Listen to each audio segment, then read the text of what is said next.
their ideas, get their input, listen to them. When you can do that, then you know what? You're helping them in the responsibility aspect, because all of a sudden it's like, wow, they value me. They care about what I said. And you know what? He even implemented some of my ideas. Well, how can you not be loyal to that person? And how can you not take responsibility when you've been part of the process? So I think that's a huge part, is getting your employees to be part of that process, not operating as a cowboy on your own, as a so to speak. Get everybody involved.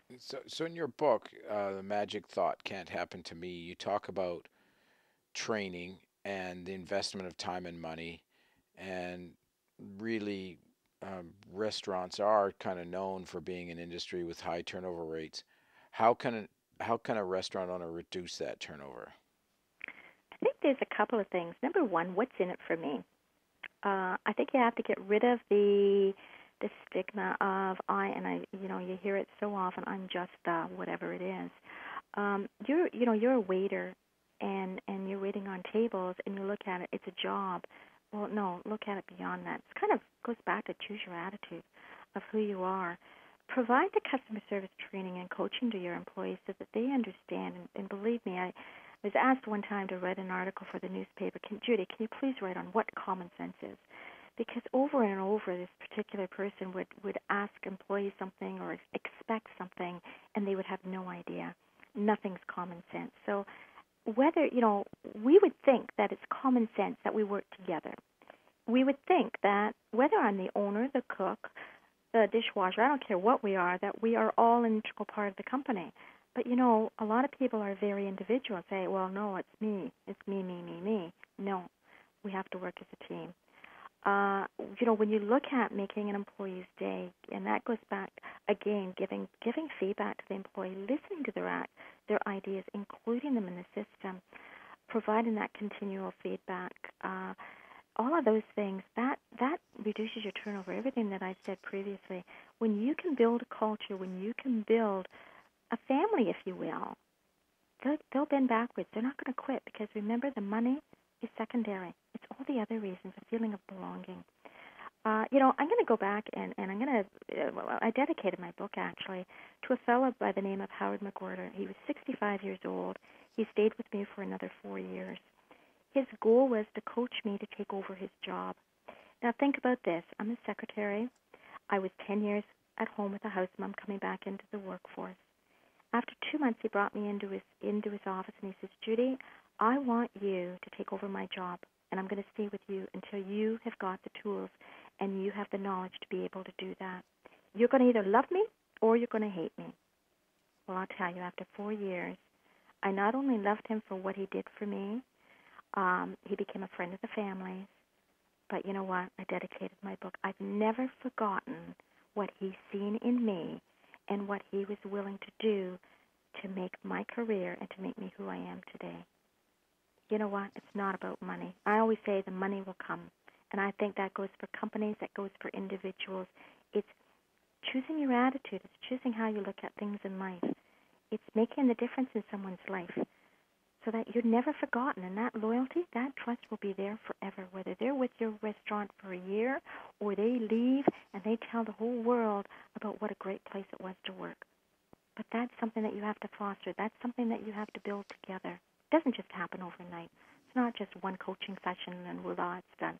That's not what it's about. It goes beyond that. Um, yeah, obviously that is very relevant point. Seeing something in people that they don't see themselves, and that really is a big key to success.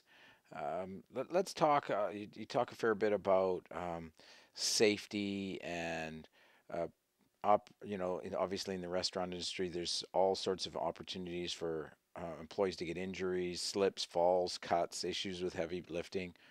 What are some of the things to make sure that the restaurant owner can keep their employees safe and healthy?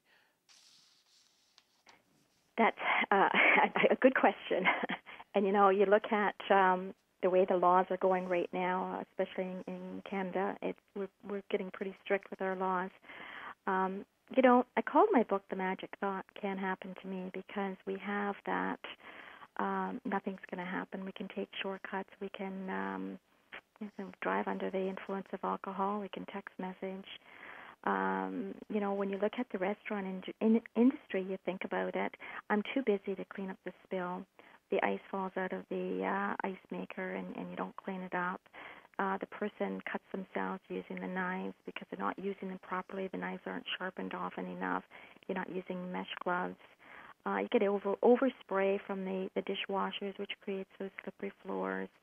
And unfortunately, with the restaurant industry, you're very busy. When it's lunch hour, when it's dinner hour, who's got time to be cleaning up and doing the little things? The thing is, though, is if somebody's injured, it's going to cost big time. Not just the fact of from the compensation aspect, but from the fact that you lose that person. You're going to be looking for other jobs for him within your company and whatnot. So a few things, when you're looking at the health and safety, first of all, if you're not committed from the top, if you don't believe health and safety is important, then you're dead in the water. I had one restaurant owner once say to me, Judy, why do I have to do health and safety? It's a waste of time. Oh, and by the way, we never have injuries. They might get the small cuts. They look at health and safety as it belongs in industry. It belongs at Ford. It belongs at GM or whatever, but not in the restaurant industry. My comment to him was, do you take out fire insurance? And of course, he said, oh, yeah, of course I do. Well, are you hoping that your restaurant burns down? No. Right. But you still take fire insurance out. But you know what? Looking after the health and well-being of your people, being proactive, not waiting until an accident happens, is what the safety side of it is all about. Listen and act upon the concerns. Do inspections. If you've got health and safety committees, get them involved in looking and making sure that things are up to snuff. Having an orientation program, and I can't emphasize that enough. The biggest problem that I see, not just in the restaurant industry, in any industry, is that we are good at telling people, be careful. Well, what does be careful look like? Mop up the floor if it gets wet. Well, yeah, you try mopping up the floor when I got 50 people and 6 tables to turn over. But having a formalized orientation program of laying out your expectations. What happens when the floor gets wet? Who's going to clean it up? What happens if I drop a glass? What happens if I'm cutting my vegetables up and I'm not using, and my knife is dull? Do I tell somebody? And when is it getting replaced, or whatever the case might be? But having the formalized written procedures, and also having your employees sign off that they've understood it. You think about it, if I go through orientation, and I don't know about you, but if somebody tells me a whole bunch of information, am I going to remember 100%? Not me. But if I've got a book to go by, if I can look at something and say, oh, yeah, I remember I was supposed to do this or I was supposed to do that, I've got something to look back. The other aspect is people learn differently. Some people are visual learners. Some people like instruction. So, I see a lot of people, and it doesn't matter what industry it is, they'll hand the employee a handbook and say, okay, read this, sign off on it, okay, I've done my deal. Not enough. You've got to do the continual coaching.